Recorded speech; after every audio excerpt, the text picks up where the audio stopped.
मध्य प्रदेश में ओबीसी वर्ग को 27% आरक्षण देने के मामले में सुप्रीम कोर्ट में सुनवाई लगातार हो रही है। तारीखों के बार बार बढ़ने से मामला टलता जा रहा है, जिससे प्रदेश में सियासत गर्मा गई है। कांग्रेस के प्रदेश अध्यक्ष जीतू पटवारी ने सरकार पर आरोप लगाते हुए कहा कि सरकार ओबीसी वर्ग को आरक्षण नहीं देना चाहती, इसलिए कोर्ट में केस को टाल रही है। उन्होंने सर्वदलीय बैठक को नाटक बताया। कल का पूरा प्रकरण फिर से एक बार मध्य प्रदेश के ओबीसी समाज को ये मैसेज दे गया कि बीजेपी, मोहन यादव, शिवराज सिंह चौहान ओबीसी का आरक्षण चाहते ही नहीं। इससे पहले जो तारीख थी उस पर भी सुप्रीम कोर्ट न्यायालय ने कहा था कि आप इस पूरे मामले को सुलझाना चाहते ही नहीं हो, डिसीजन तक ले जाना नहीं चाहते हो। सीधे ये कहा था जो मैं बोल रहा हूँ। साथ ही साथ कल भी ये माननीय सुप्रीम कोर्ट के जज ने कहा 27% जो आरक्षण की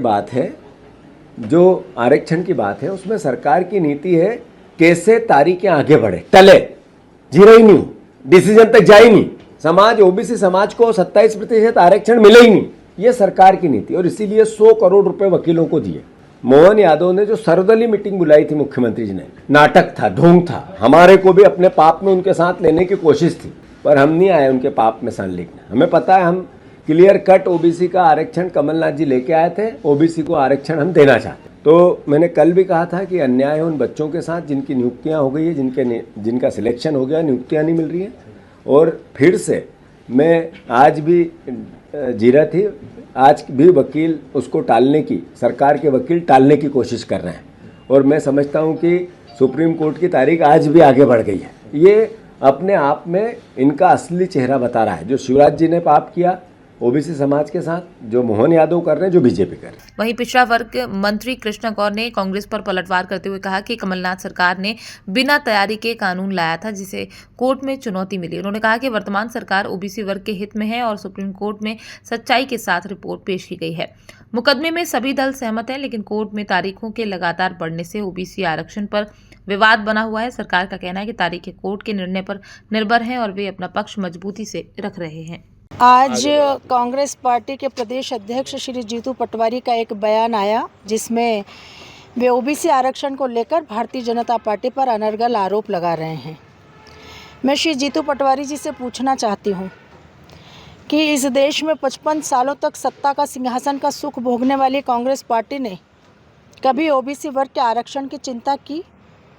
अगर चिंता की होती तो शायद आज ओबीसी वर्ग कहाँ से कहाँ पहुँच गया होता। मैं पूछना चाहती हूँ कि कालेलकर आयोग की रिपोर्ट को दबाने का पाप किसने किया? कांग्रेस पार्टी ने किया है।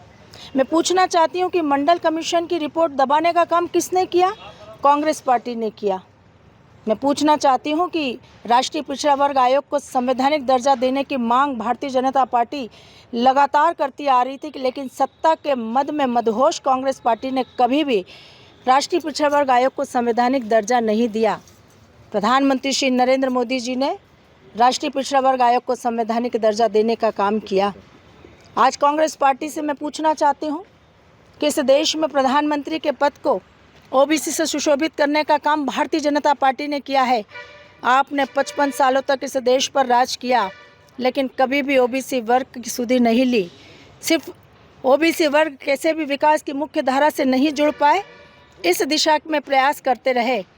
आप देखिए अपना इतिहास उठाकर, आपको शर्म आ जाएगी कि आज आप किस मुंह से ओबीसी के आरक्षण की बात कर रहे हैं। अरे जो काम आपने नहीं किया वो काम आज हम करने जा रहे हैं। अगर हमें इतने साल राज करने का मौका मिलता तो आज ओबीसी वर्ग कहां से कहां पहुंच गया होता। और आप बात कर रहे हैं कि शिवराज सिंह जी चौहान ने और मोहन यादव जी ने पाप किया। महापाप तो आपने करने का काम किया है। देखिए, हम तो उनसे पूछना चाहते हैं कि आप बताइए कि जब सुनवाई चल रही है तो आपको बीच बीच में इस तरह से बयानबाजी करने की ज़रूरत क्यों पड़ रही है?